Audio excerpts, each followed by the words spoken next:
Hey everyone, we're going to continue our dialogue on Agile and take a look at the Agile Manifesto. So this is a website that you can visit. It's at agilemanifesto.org, and it's the result of a meeting that took place. You can scroll down here to the bottom of the page in 2001, where a bunch of people that were quite accomplished in the software development space gathered up and discussed how they could leverage their learnings and help the industry create better software. And this is what they came up with. So in the fast-moving technology space, this is something that has actually survived for more than 20 years. So quite an impressive feat. And I wanted to share this a little bit again, if you're not familiar with this, that there's a foundation to agile working that predates probably anything that you have ever come across. So this was really the foundation, right? So the decades before this meeting took place, there was a lot of evolution and learning and figuring out, and the technology evolved as well. And there's a lot of struggles as well, right? There's a lot of complex systems that were developed that didn't materialize, burned through a lot of money, time, a lot of delays on projects and so forth. And that's why these people gathered up and wanted to see how software can be better developed. And the interesting thing here is, and you can navigate through this page, this website yourself. It's very, very simple. The content here is very high level and straightforward. So it just starts with a statement right here. We are uncovering better ways of developing software by doing it and helping others do it. Through this work, we have come to value. Okay, and here's the meat of the situation. Individuals and interactions over processes and tools. Working software over comprehensive documentation. Customer collaboration over contract negotiation. And responding to change over following a plan. That is, while there is value in the items on the right, we value the items on the left more. Right, so if you think about this for a minute and what this means, right, on these four topics, individuals and interactions over processes and tools. Processes and tools can oftentimes take the place of interacting with people, right? You say, okay, we'll just use this tool and everything will be great, or we'll follow this process and everybody will just do their job and you don't have to talk to anybody anymore. But they have found through their experience that working with people and having interactions with people results in better outcomes. The next item, working software over comprehensive documentation, is also a little bit something that some industries are struggling with, right? Where you have your ultimate artifact of something that you're looking to build, be it software or something else, where a lot of time is being spent on generating paperwork and specifications and designs, and then hoping that this will all translate into a working artifact that you're seeking, again, be it software or something else. And oftentimes that translation doesn't work, especially in software. And so Agile software development then says, hey, let's work on the software as a primary objective and create documentation supplement that. Customer collaboration and contract negotiation is also something interesting where, think of, let's say, a user requirement or a project scope that you agree to with a customer early in the project. And this, of course, as soon as you start working on that project, things change, unexpected encounters of scope, perhaps, design changes, limitations, and so forth that then require a change. And if you don't have your customer with you, then it makes it very difficult to achieve objectives still, right? There's this expectation where you can perhaps at the beginning of a project start your work and define and write down everything that you can possibly encounter and have this contract in place. And 6 months or 18 months later, or what have you, assume that you get what you actually described up front. And obviously that hasn't always happened. And the last item here is responding to changeover following a plan. And I think this is also something very interesting. And again, it's a little bit of a culture shock, especially people who have worked in structured environments with building a plan up front and being very diligent in following a plan as well, that the better value is to be able to get a team to be so good that you can follow a plan, but quickly also adapt to changes when they happen, because they will happen, right? And so the more you can practice adapting to changes and being flexible with accommodating the right changes, the more successful you can be with the later outcome. So this is the first piece of the content on this page that gives a little bit of an insight of where Agile is coming from. And then, here you have the names of the people. Again, a very accomplished group. You can look up what they have achieved in their times so far. And if you scroll further down here, you have, okay, we'll get into this here next, is 12 principles of Agile software.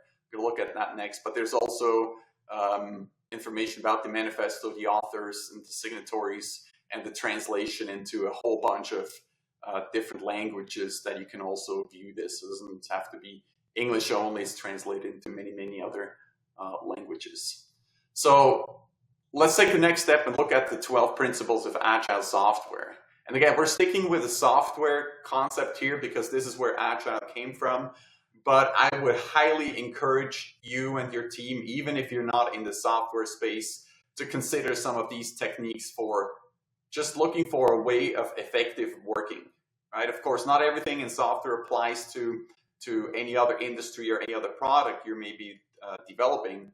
But there's so many learnings in here that really warrant consideration for just a good way of working, even if it's beyond software development. Let's click on this. And so this is a little bit more content right here, and I think it's still worthwhile to go through this. And again, I think if you're looking at adopting Agile, or your team has adopted Agile, and especially if it's not going so well, right? If Agile is turning into this rigid approach that mimics a traditional, inflexible, less agile approach, because again, teams are oftentimes trained on structured methodologies and structured approaches. So it can be very, very tricky to change minds and work in a different way. So it is really important actually to have a team or team members that are new or experienced to working on projects go through this maybe together and think about and discuss what this means to them in their working environment, right? What topics out of here could be valuable, that could be adopted, and how they could be reflected in their working environment. Okay, so in terms of the principles, I'm also going to highlight here the ones that we're looking at. So the first one, the highest priority is to satisfy the customer through early and continuous delivery of valuable software. So this goes back to the previous point about the energy, most of the energy in this effort of building something, and again, software or otherwise, should be spent on creating that value to the customer, the person or the organization paying the bill. Because they can't do anything with documentation per se, but they can do something with an incomplete software package perhaps that they can get their hands on earlier. So a very important point, right? It's like, hey, how can I on my project spend more energy on the deliverable artifact that the user can use and not the perhaps overhead portion or the supplemental deliverables, or less so on those. Welcome changing requirements even late in development. Agile processes harnesses change for the customer's competitive advantage. So this is something that's also another great point that really feeds into the speed that Agile can enable. So if you have a process or a way of working that allows for changes to be incorporated into a product, even late stage or easily after a product has been delivered, you can really give your customer a competitive advantage, because as you learn something new about the industry, something about the competition, you can easily adapt your product to incorporate a new feature or new capability. And if you can do that, and if you can do that especially quickly, that really gives a competitive advantage to your customer, and they can probably also do so at the reasonable cost because you can do it quickly. Deliver working software frequently, from a couple of weeks to a couple of months, with a preference to the shorter time scale. So another thing that really speaks to the value of the deliverable that you're generating, the earlier you can deliver functionality to the customer, the earlier they can use it, the earlier they can provide feedback whether you're on the right track, and the earlier you can fix any issues that show that you may not be on the right track. So again, similar to the previous step, delivering a working product earlier is crucial to making progress, to ensure that not time and money and energy is wasted working on something that may ultimately not be helpful. Business people and developers must work together daily throughout the project.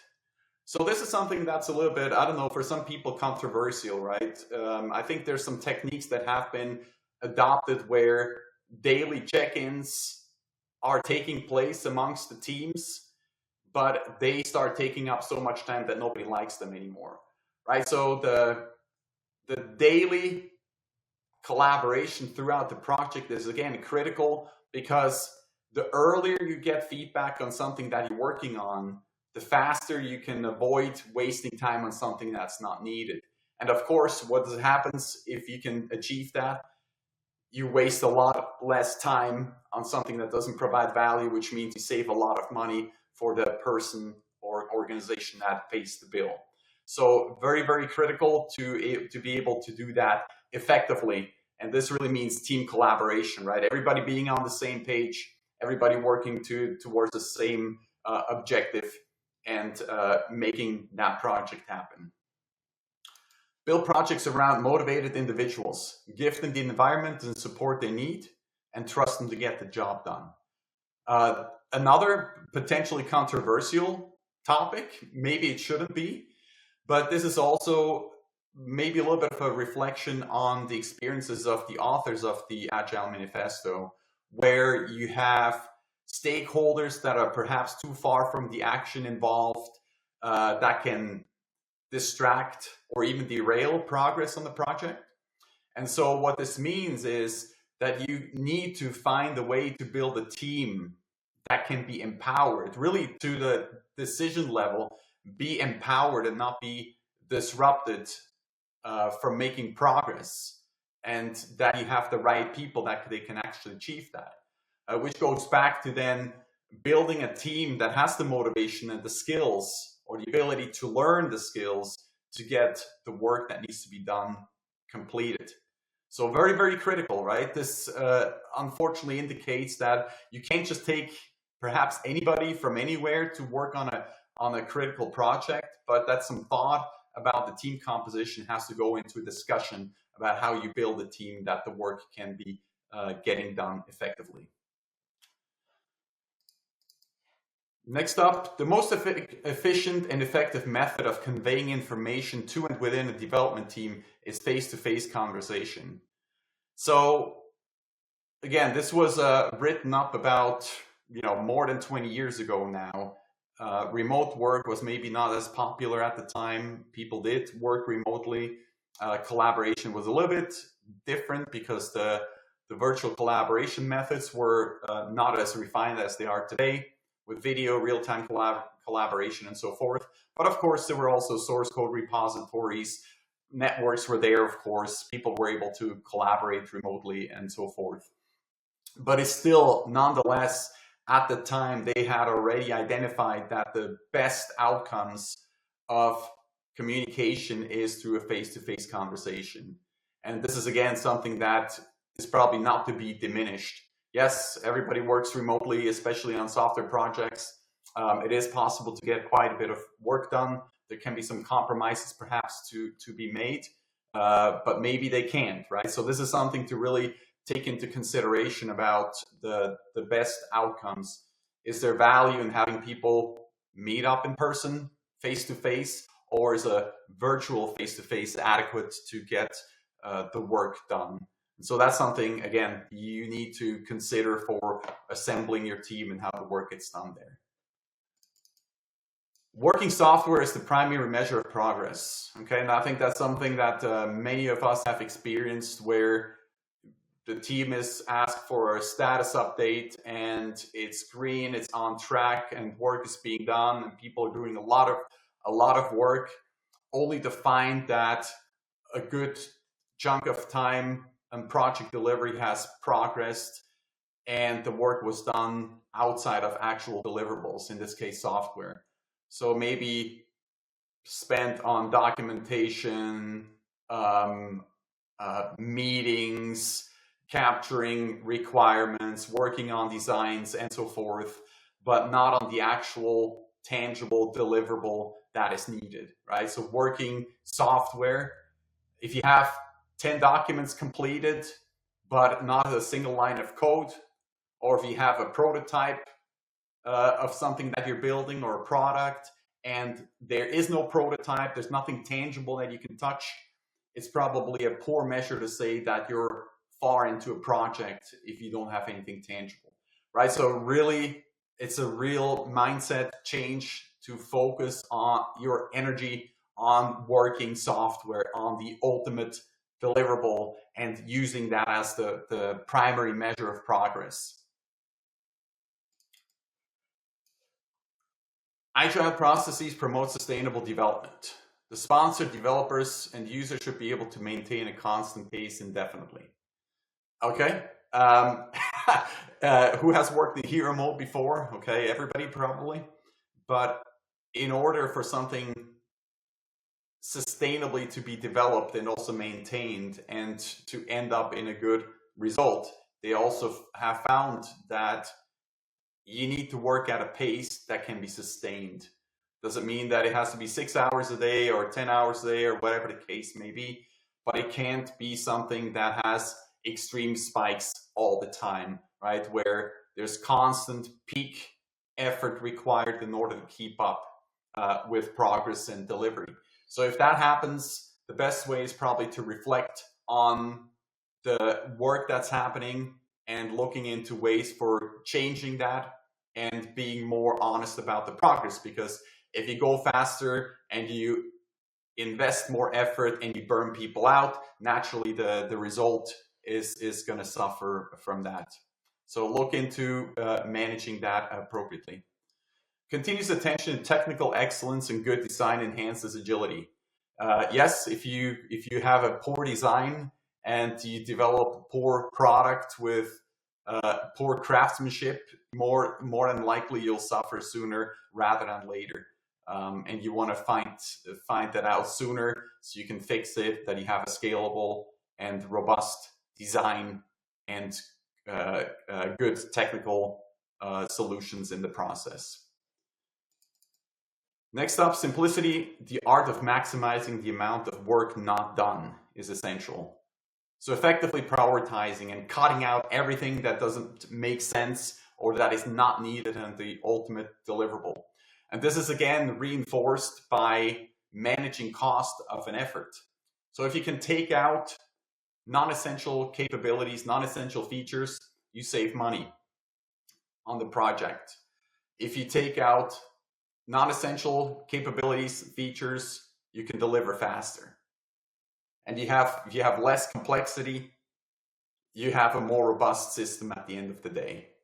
So prioritizing, picking the right capabilities and getting them into people's hands is much more important than adding a lot of features and a lot of capabilities, especially at once.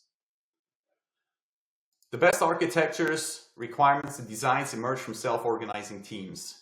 This is tying back to the previous point about teams that need to be accountable and manage themselves to a large extent. If you have a team that has the capability of building the proper architectures, requirements, and designs, and if they're accountable to themselves, you have a much greater chance of that actually happening, because there's nobody else who said what to do, nobody else who interferes or gives out of context guidance. And so if the team understands that it is accountable for the deliverable, and anything that comes out from the team is basically to their credit, then you'll end up with a much greater chance of a good product versus many stakeholders with partial interference perhaps that could derail the work that is done by the team.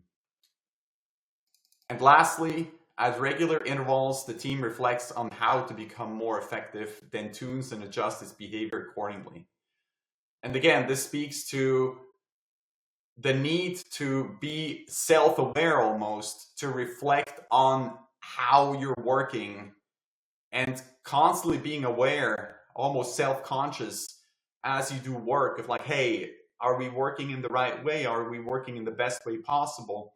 Hey, we had some issues last time when we deployed something or built something or something we couldn't do, or we had to do rework. So if you find patterns of ways of working that do not conduce themselves to being effective in achieving the necessary deliverables, it's a best practice to then go back and say like, you know what? We've worked one way before that wasn't really successful. Let's change that up a little bit, try something different next time around, and keep going that way. And you keep doing that reflection on a regular basis, that you can really get into the best working mode for the entire team, right? And everybody has a chance to contribute to the working mode, and this of course is expected to provide feedback into the best way of working at all times so that the team can succeed. So these are the principles behind the Agile Manifesto. We were at the homepage earlier where we have these values looked at, and I'm really curious about number one. Have you heard about this before, especially for the people that haven't been doing projects for a very long time? If you take this into consideration, if you refer back to the Agile Manifesto, even though you have like maybe a commercial framework that tells you how to run Agile projects, but I think even if you have that, I think it's really, really valuable to stop, go back to this, see where it came from, really think about where these guidance, these points, these principles came into play, and see how that can apply to the team to really make a better project, to really help get better results, and in the process, of course, make work a lot more enjoyable, because you can really frequently deliver good artifacts, good software, or again, any other thing that you may be building using some of these principles, and get feedback on that, reflect on that, continue to improve and really grow along the way as well, right? So really, really good techniques here. And I'm curious about what you use from this, if you've heard about the Agile Manifesto and how you leverage, again, these guidelines, these principles in your Agile projects. Let me know in the comments, and looking forward to hearing